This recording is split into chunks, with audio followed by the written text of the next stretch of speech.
২৪-এর ৫ August ছাত্র জনতার গণ অভ্যুত্থানে সাবেক প্রধানমন্ত্রী শেখ হাসিনার পদত্যাগের পর দেশজুড়ে ব্যাপক পরিবর্তন শুরু হয়। এবার পরিবর্তন হিসেবে পুলিশ, র্যাব ও আনসারের পোশাকে পরিবর্তনের বিষয়টি আলোচনায় আসে। অবশেষে তা বাস্তবায়ন হতে যাচ্ছে।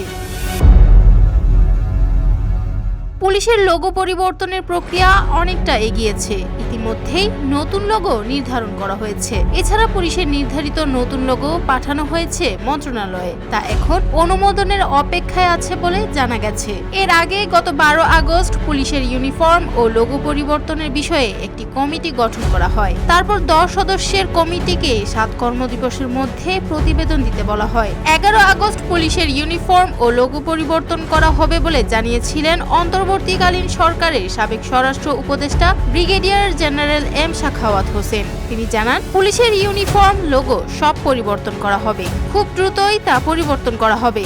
এসব বিষয়ে মন্ত্রিসভার বৈঠকে আলোচনার পর সিদ্ধান্ত নেওয়া হবে।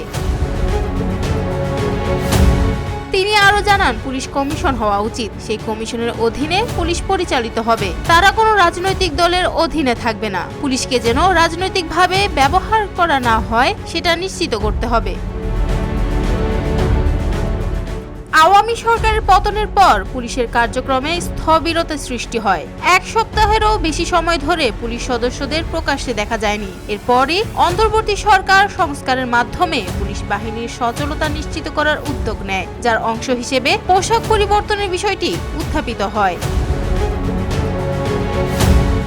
সরকার পতনের পরদিন থেকে পুলিশ সদস্যরা বিভিন্ন দাবিতে কর্মবিরতি পালনের ঘোষণা দেন। তখন ইউনিফর্ম পরে দায়িত্ব পালনে অস্বস্তির কথাও জানিয়েছিলেন পুলিশ সদস্যরা।